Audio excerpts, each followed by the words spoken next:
This is a very, very special broadcast brought to you by no one. My mother is calling me. I should probably answer that. Give me a sec. Take two. Rugby league and rugby stops for no one apart from my mother. It's true, guys. It's true. But we ain't stopping now because we have a very, very, very, very good game to debrief, to go over, to talk about it. And then I'm going to hit on the rugby a little bit later in the podcast. So for all you union specialists, be sure to stick around or just skip ahead. But why would you skip ahead when we're going to be talking about, my goodness, on Sunday? What a game, son. Far out. How entertaining were you? Because I was hella entertained on that. I watched it at the pub with my friends. I was offered to work on it earlier in the year, but for extenuating circumstances, I decided not to do it, which I am somewhat glad because I got to watch that game, and what an absolute stunner. And I've waffled on. I've gone this way and that. I've talked to my mum, but there's one person we need to mention straight off the bat, and that is Reece freaking Walsh. Ladies and gentlemen, boys and girls, he's and theys. And if I'm missing any, please forgive me. But my God, I am so excited to talk about this 23-year-old phenom, former Warrior great, one could say. Oh God, that hurts. He's gone. He's gone. He's never coming back because that jersey in Brisbane is going to be his for the next 15 years. And watch out, NRL, because my God, wasn't he good? Just wasn't he great? Okay, so let's go through the greats because that's where my mind jumps to. Billy Slater, when he won his first, how old was he? Well, he wasn't 23 and 88 days like Reece Walsh was. He was 24. Reece Walsh is younger. Nathan Cleary was 24. I mean, kind of hard to compare to Nathan Cleary, who's got 4, so let's just wait a little bit. But I'm just making the general point of how young and talented this dude is. Still hasn't lost since drinking the toilet water. I mean, one of the great plumbers in Australia history at this point, you'd have to say. Reece Walsh, 14 tackle breaks, 1 try, 3 try assists, 4 line break assists, everything. I mean, how many women looked at him in the crowd like they were in love? Probably 80,000, 40,000 or so. My goodness, 3 try savers. This guy is the face of the NRL from Sunday at 9:30 when they won. I've got to say it. He's the Allen Iverson of the NRL. I mean, Nathan Cleary is obviously going to be the poster child because he's won 4. But this dude, the marketability, guys, is off the charts. He's a good dad. He's been off the bruise for a year. He's young and he's got the appeal, the sex appeal. He's got everything, man. Reece freaking Walsh. This dude is next. He's up next because he just took it by the throat and he said, yes, this moment is mine because, man, he was involved in 9 of the 12 tries. So he either scored or assisted on 9 of the 12 tries throughout the entire final series. That's a stat brought to you by me behind the replay. I went back through and watched every single one of them, and yes, I'm counting the Katoni Staggs one in the first game as his try assist because he hit the 40-20 right beforehand. Anyway, maybe the greatest 3-game stretch ever played in NRL history. I was thinking, okay, Noah, let's write out a good old list and see who do I think maybe could, in the finals, obviously, because this is the big stage. Who has tasted that air at the top of the mountain? Who has smelt that right on in? And I was going to be like, okay, well, JT 2015 obviously comes to mind. Guys, like, that was one of the great premierships in history. And then I went back and watched the highlights and I was like, okay, that would probably be the closest in my mind. But still, man, that 80 minutes that he had on Sunday, Reece, far out. I think it usurps that performance. Michael Morgan 2017, underrated. Love Michael Morgan around here. If you don't know who I'm talking about, go watch it. He came from 8th to get absolutely demolished by the Storm, who were coming in first that year, who was never going to lose. That was Cooper Cronks last year, I believe. Boop, boop, boop, boop, boop. Billy Slater won the Clive Churchill because that was the year that they gave it to him, even though everyone was like, he didn't deserve it, but it was his last year. 2009 Jared Hayne, obviously that famous run for the Parramatta Eels. They didn't win it. I mean, salary cap or not, they didn't win it. 2005 Benji Marshall, he was young, but more of a team, that 2005 team. Talked to a lot of Tigers fans, and they were like, yes, Benji was awesome, but he wasn't like what Reece was, bro. I don't know if you guys were watching, but he was everywhere. Everything ran through him. And especially when Reynolds and Hunt went off, the guy just stood up in that last 20 minutes, specifically on defense. When he was at the Warriors and when he left, and it hurt. It hurt because I was like, okay, this guy's obviously going to be good. But you know when you're a fan of a team and then a really good player from your team leaves, so you're kind of like, oh, that guy, like, screw that guy, man. He bailed on us. He wasn't there till the end. And so my argument as a stupid young boy, I was like, okay, when he left, I was like, he's too small, bro. Nah, he can't guard. He can't face up. But no, he can't he? Because he had three try savers in this game. All of them saved the game. The one with 30 seconds left was one of the great tackles ever. Just, oh man, and then I was like, okay, it's pretty easy. You just don't run up on him. Like, you just let him go to the outside. We learned this after that first 2023 Origin series, which he was a part of. He's one of one from Origin, by the way, because he didn't play, because Caleb and then Hammer played. And I was like, okay, you just, don't rush up on him. And I still don't know really why teams insist on rushing up on him, like Nick Meaney and Grant Atkinson, or the centers. Sorry, not Grant Atkinson. The other guy. They rush up on him, the other center. They rush up on him, and I'm like, dude, you don't need to do that. You just let him come to you. But then even when they were doing that, he was still he had spiders on him all night. Dude, no one could touch him. I'd never seen anything quite like the fact that he had 14 tackle breaks. It's just ridiculous, man. Like, that is... A whole team should be having that, not one individual player. Like, far out. Anyway, Brisbane, yeah, so they're really good, but without Reece Walsh, they wouldn't have done anything. You know what I mean? They wouldn't have been here. But the fact that they do rush up on him, the acceleration of this dude, he's got to be the fastest. Like, he's obviously one of the fastest in the NRL, but from like 0 to top speed, Hammer, maybe. But dude, Reece on the freaking weekend, man, like that that try he scored, he accelerated from like 45 meters out onto the other side and just burst through that gap. I mean, KO Weeks I've seen do that a little bit, but not like that, man. And also with underrated power, just like, get off me, Pappy. He just fully outplayed Pappenhausen, who we'll get to. I was thoroughly impressed.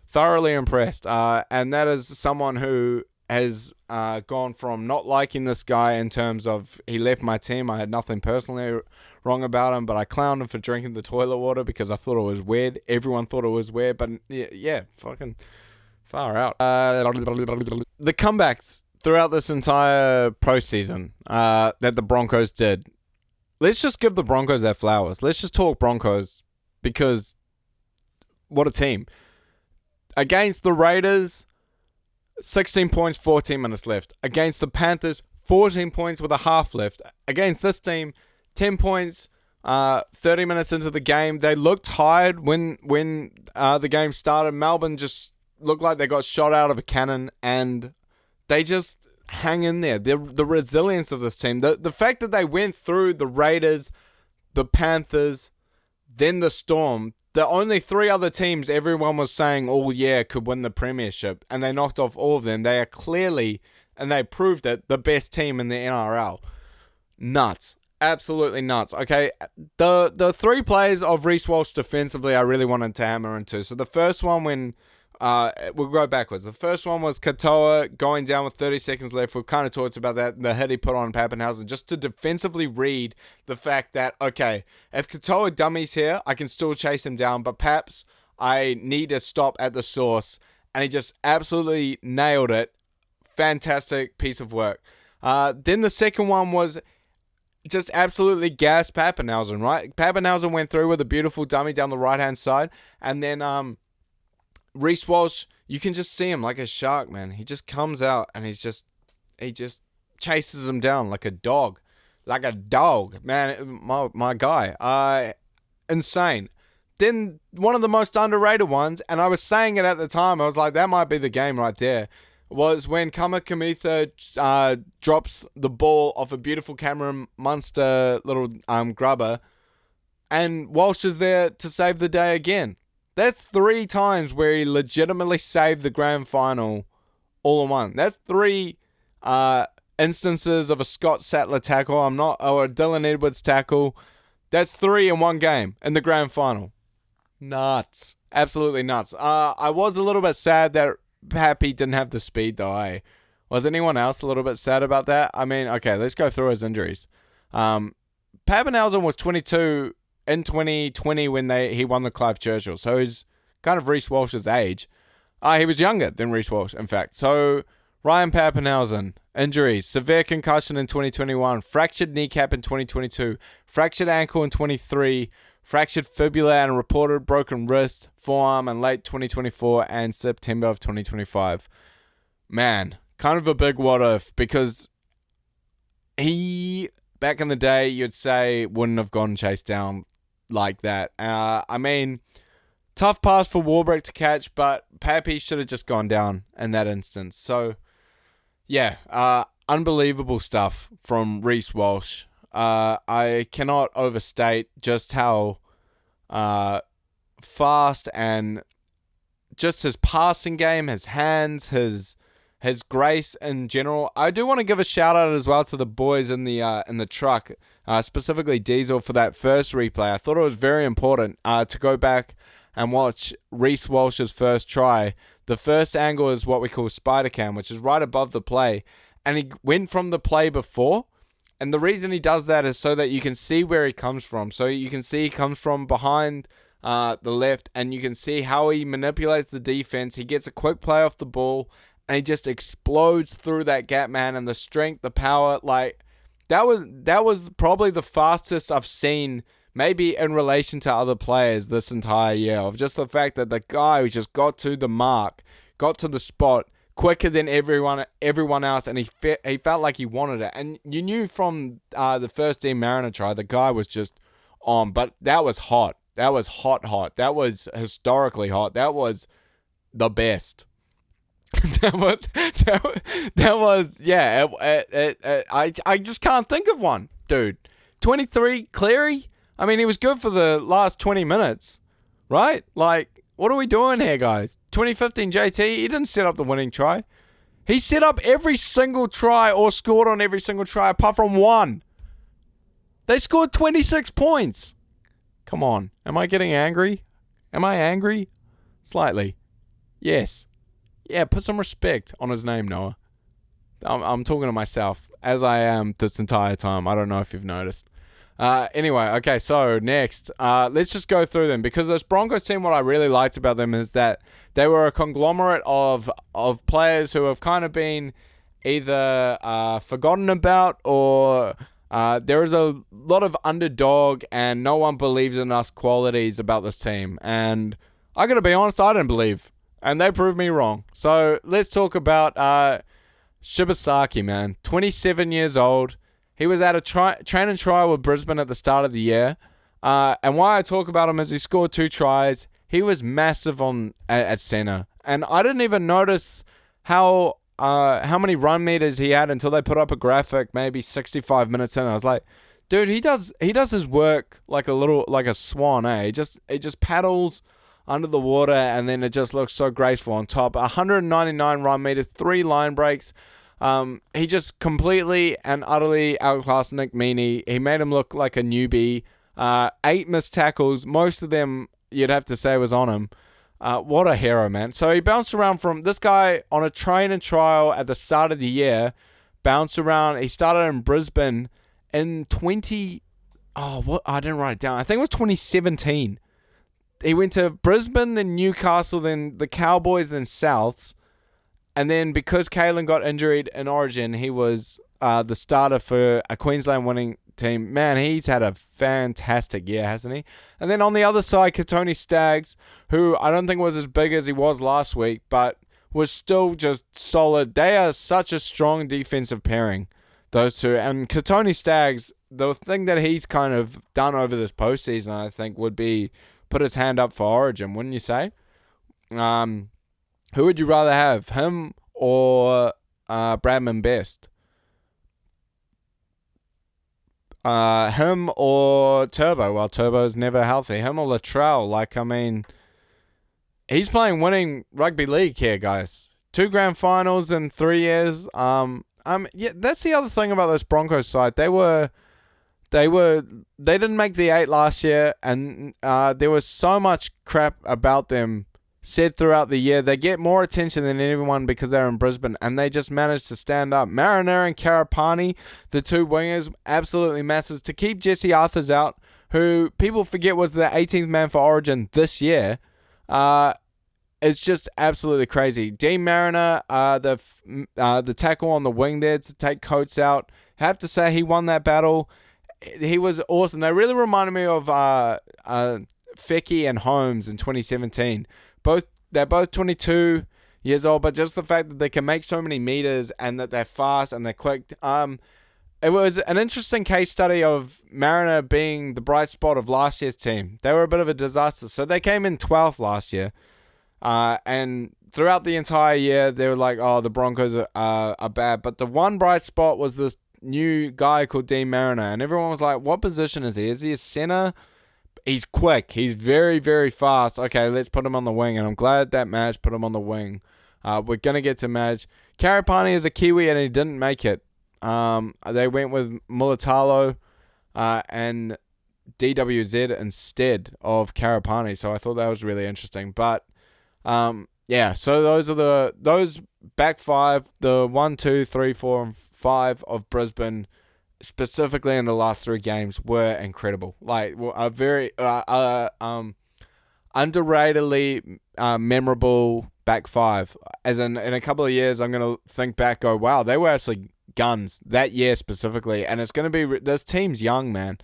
This team is young. We might be seeing the next. I don't want to do that. I don't want to be that guy. The next dynasty, like, let them win 2, but like they've got a good building block for being a successful team for a long time. That's my politically correct answer to a question no one asked. Okay, so then we've got Ben Hunt, and it was great seeing this little redemption arc. And we need to talk about Ben's Hunt career because I don't really hit on it on the greatest game ever played ever podcast. Ben Hunt has a very interesting case study of a career. He is gonna go down. I always think of like, okay, what were my kids when I was asking my dad these stupid questions of who was your favorite legend? I was more like, what was Ben Hunt like, Dad? As my little, like, imagine a little Noah Jr. going like, what was Ben Hunt like? So like, Dad, and I would be like, dude, honestly, I don't know. Ben Hunt is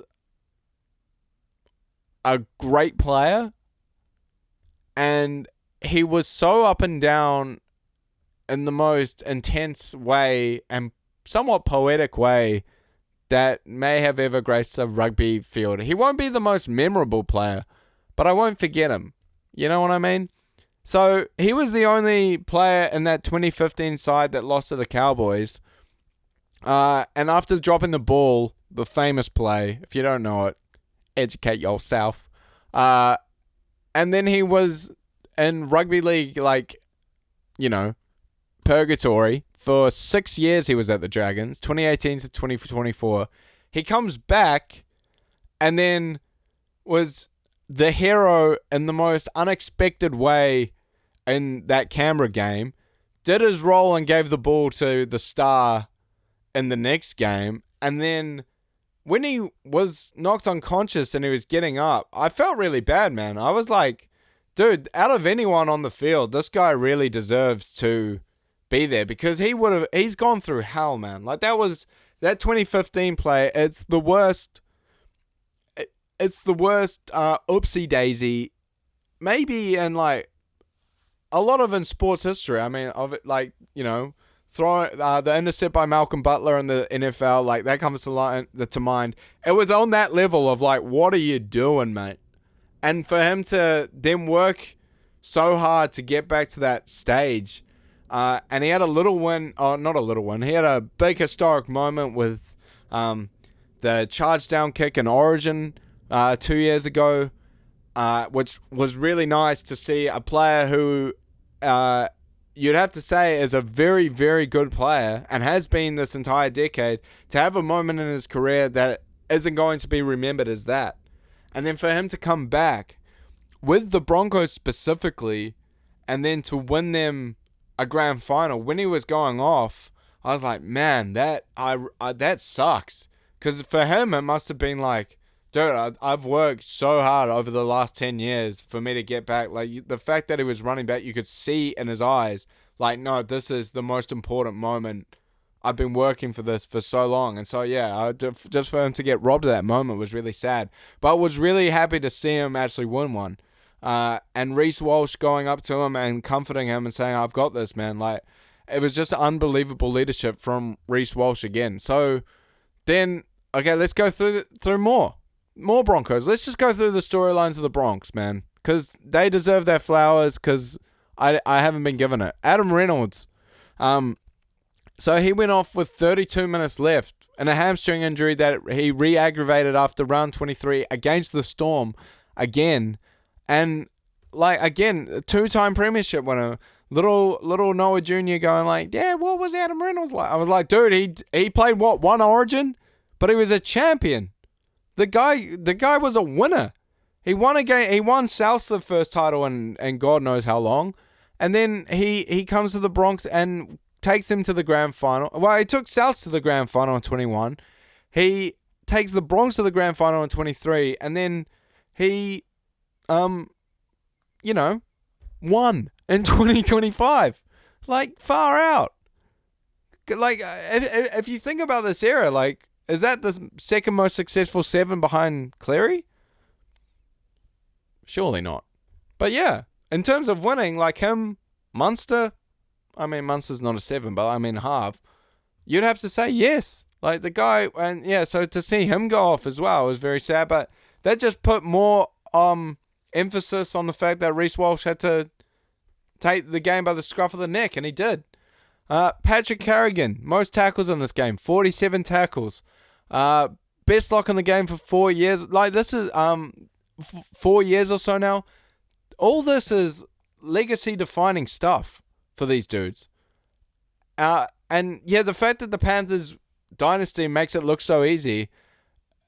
This was just such a hard-earned premiership that it's got. I hope in a couple of years it holds the historical significance it deserves, and isn't outshined by the fact that the Panthers won the 4, because that's a whole completely separate thing. But what these guys have just been through, in terms of one season, in terms of parity within the NRL, is truly spectacular. It's truly monster. Speaking of monsters, Payne Haas, man, 25 years old. Solidifies his case as one of the greatest of all time. I've got him third equal. I've got Arthur Beetson, I've got Glenn Lazarus, and then I've got Webke and Haas around the same level in my rankings. I don't know.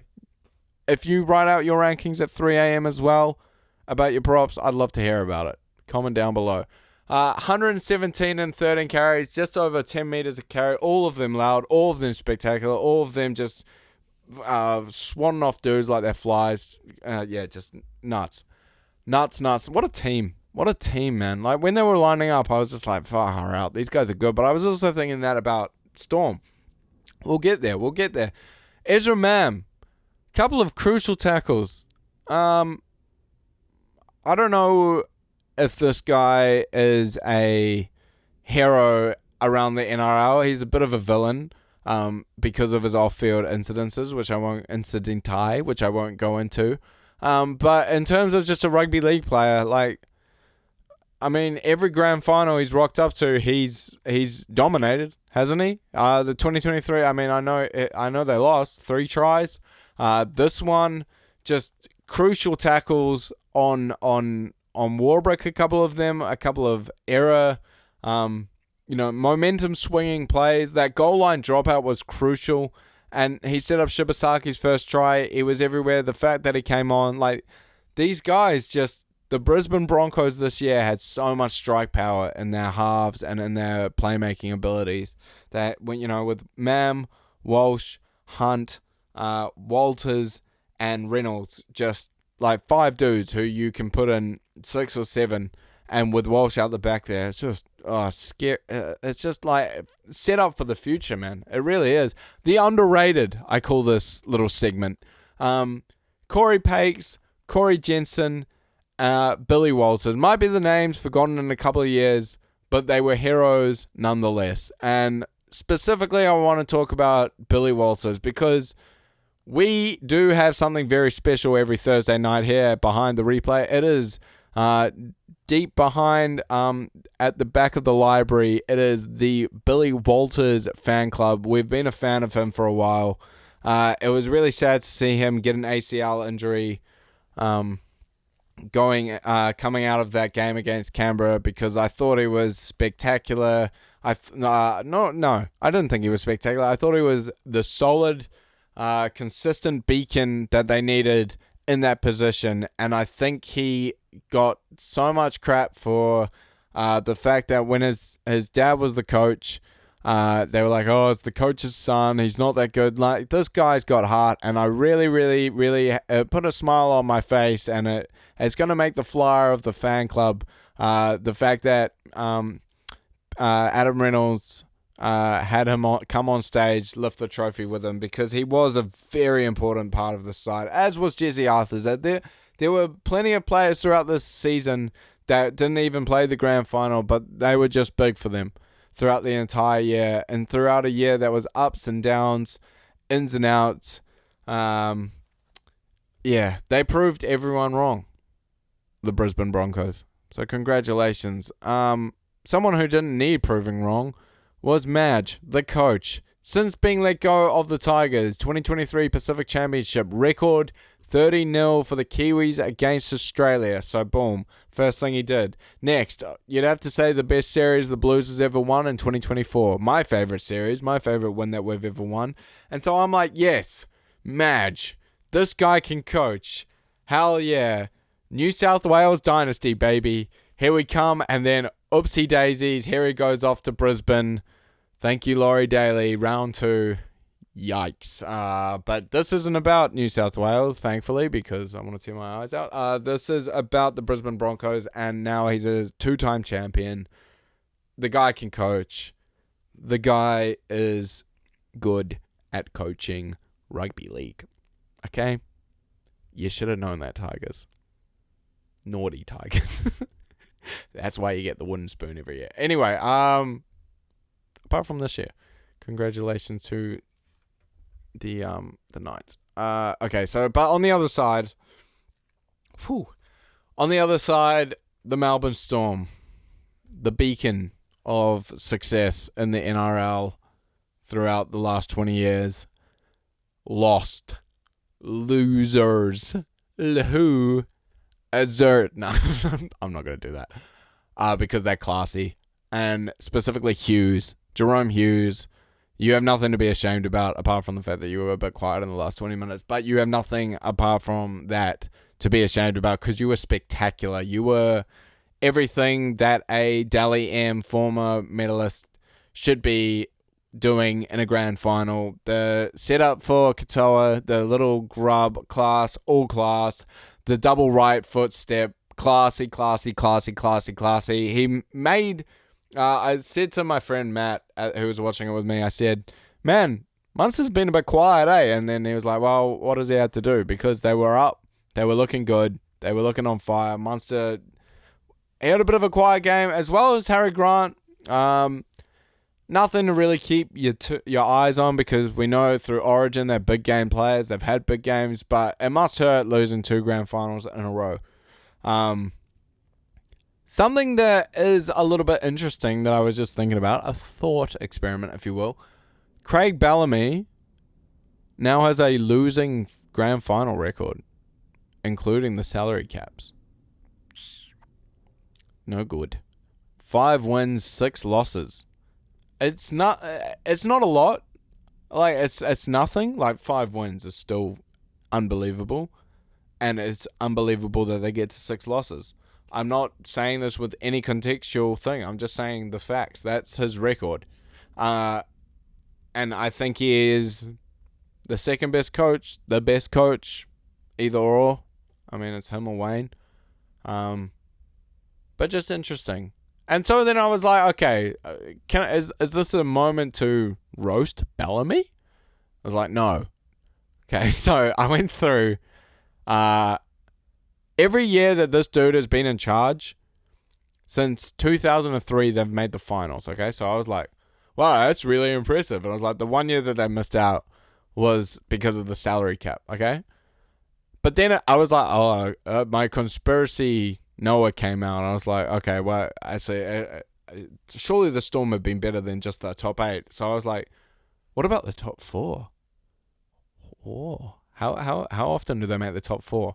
Well, I can tell you, 18 of 23 years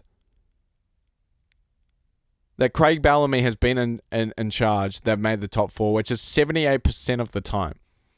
2003, 2004, 2005, 2010, 2014 is when they missed the top 4. 2003, 5th. 04, 6th. 05, 6th. 10, 5th, but the salary cap, so they were disqualified. They got all their points taken away from them. 14, 6th.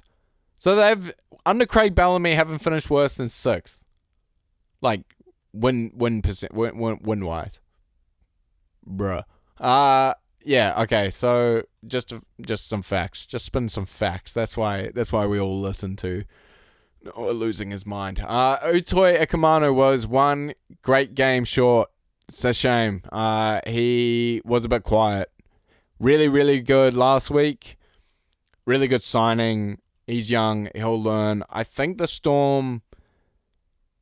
Yeah, it'd be interesting to see what they're paying, because I think the Storm and the Panthers would be around the same level. It's going to be one of those 3 teams and the Raiders. Like, the 4 teams from this year, I can't see anyone dropping because they're all so young, and then they've got so much to play for that it would be, I think it's going to be those teams.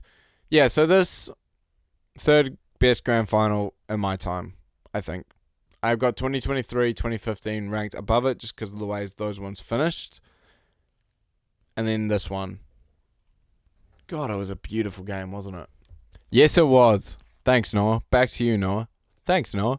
Well, here we are at the end of the NRL season, but we also came to the end of the Rugby Championship, which is Australia, New Zealand, South Africa, Argentina, all together playing for a tournament, and South Africa takes it out. Well done to them. They took it out in Twickenham against Argentina in the way that they've been doing. You could take last week's podcast the week before and then just paste exactly what I said, and that's exactly what happened. Dude, these guys are just... I don't know how more to give their flowers as an All Blacks fan because it hurts, because they are by far and clearly above everyone I've seen. I mean, I'll mention some names. Feinberg, Ngoma Zulu, again, the number 10. Talking about him last week. Will be interesting to see where he ends up all time, because he's going to be there a while. I have the assumption. I think he's a special talent, and he's only had like 16 caps or something, and he's already gone like... He's here.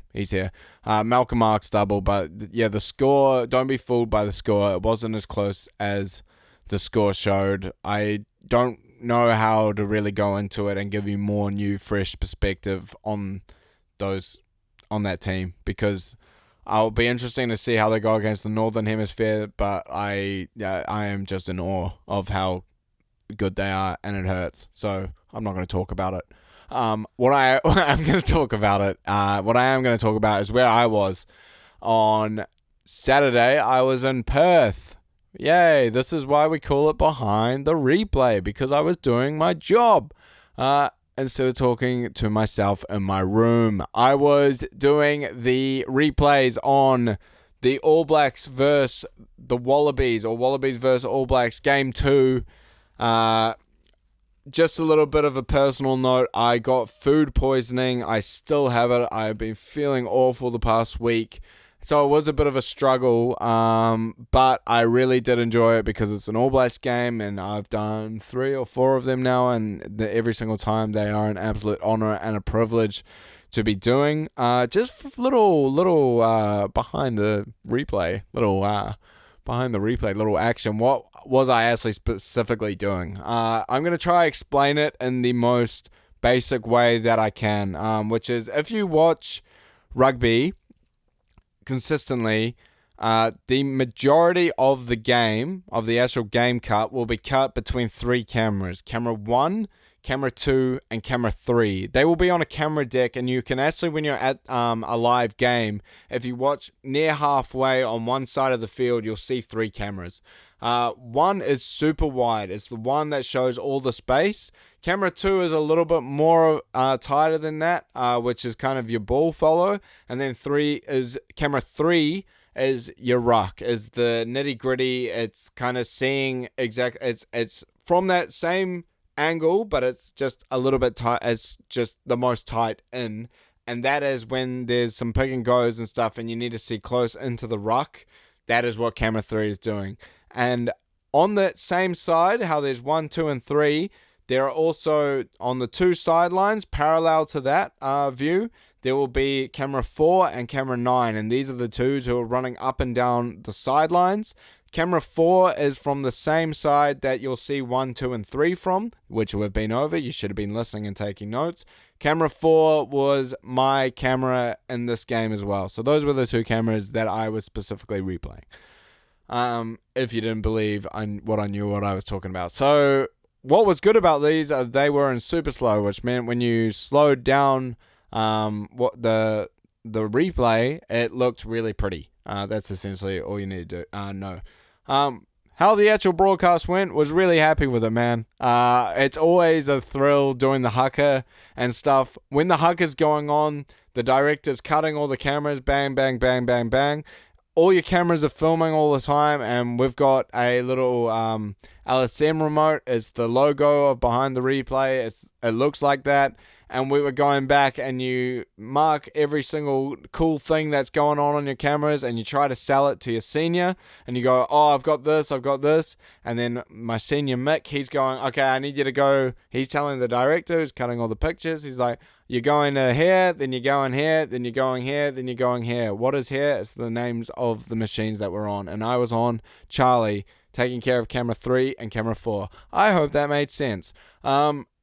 What I was really happy about personally is the haka replay sequence. I got a really cool one of the cameraman was walking behind the haka, the handheld, which is camera 4. And I got a really cool shot away of that. And then right before the national anthems, my cameraman got a beautiful shot of the Bledisloe Cup with fire coming up at the background, and I was saying to Mick, who was next to me, I was like, this is a really good shot, it should make here.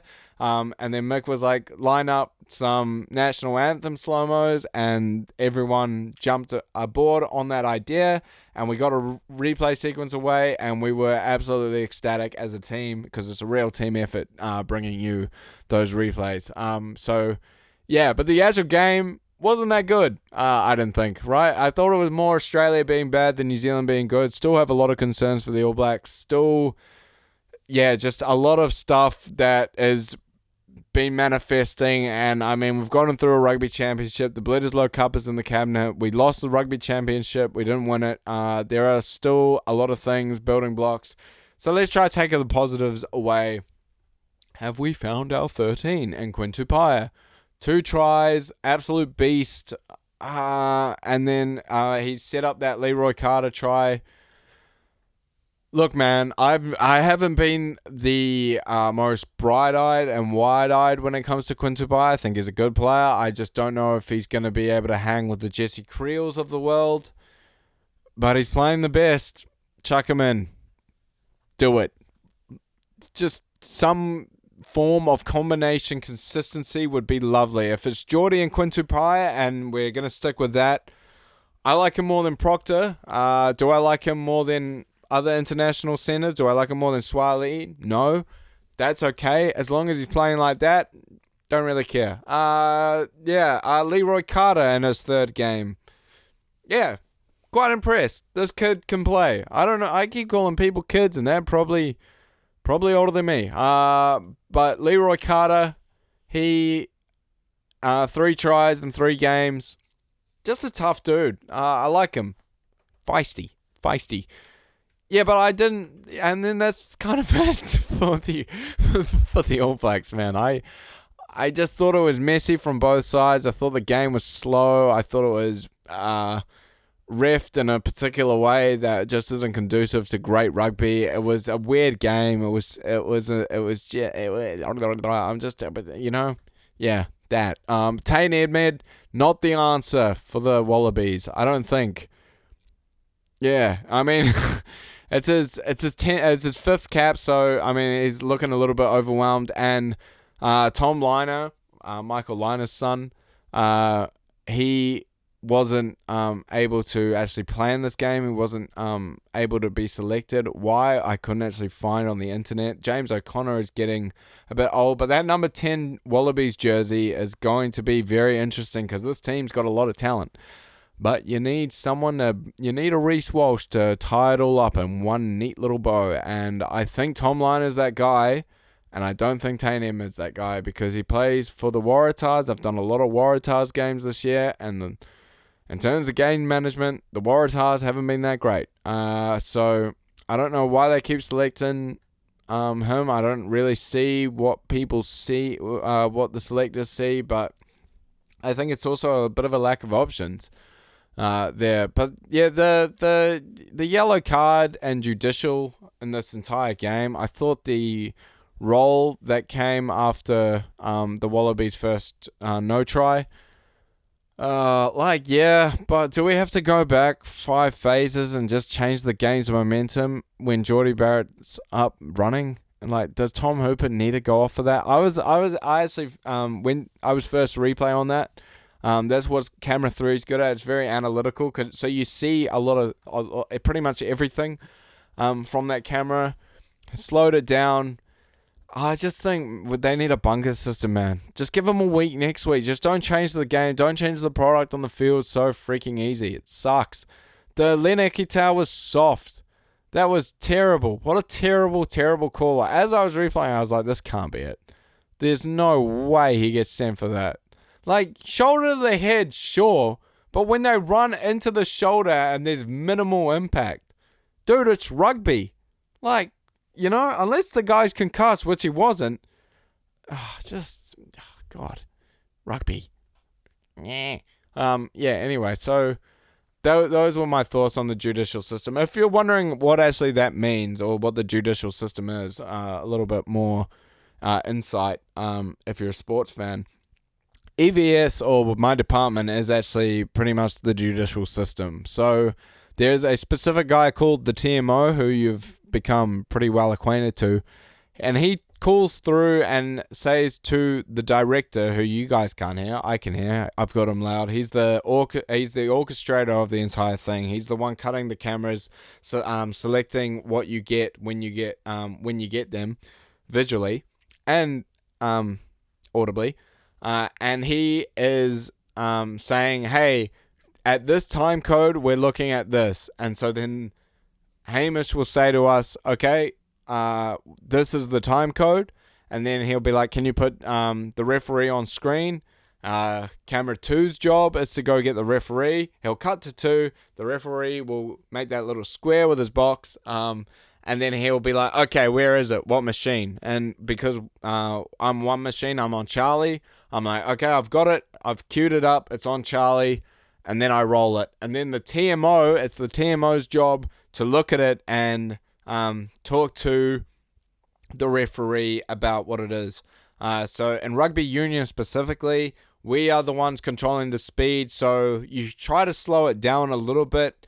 What I do think that we need to do more is to go full speed, but it doesn't really work because the TMO have or World Rugby always ask for it in slow motion. So hopefully that gives you a little bit of insight, but I also think that you kind of want to, you need to play some things at full speed to get perfect context, but there's also the fact that the referees are making their decision based on the slow motion, and then by the time they make that call, we don't have time to do a replay because the game kind of needs to carry on. So they'll go back to the ref, he'll show the yellow card, we might get another replay away, but we're also paying a lot of money for super slow cameras to bring everything in slow motion, so it makes sense to do it in slow motion. So that was the particular set of events that happened for the Len Ikitau card. I was the replay on that. I was the replay on Hooper as well as a bunch of other things, because we all share the replays.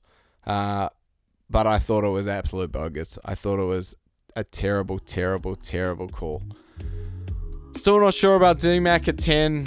I mean, yeah, I'm not really going to go into the All Blacks worries and struggles, because today I think is a day that we should celebrate Brisbane, and I just wanted to quickly mention these games and just talk about how I am looking forward to the end of year tours that these two teams are going to go on. We play Ireland, and we as in New Zealand will play Ireland at the end of the month. Australia plays against Japan before leaving to England a week later, and that will be all for now. Pardon me, my God, do I feel sick. I'm sorry if I look like a pasty white ghost. I have quite bad food poisoning. But yeah, those are my thoughts, and I actually feel better after talking about it. Thank you for the support. Thank you for the kind words. And if you're a league fan like me and you're sad that league's over, fret not, because cricket season is upon us. How good. Well, there I go. Thanks a lot for listening, and goodbye, lovely people. Much love to everyone.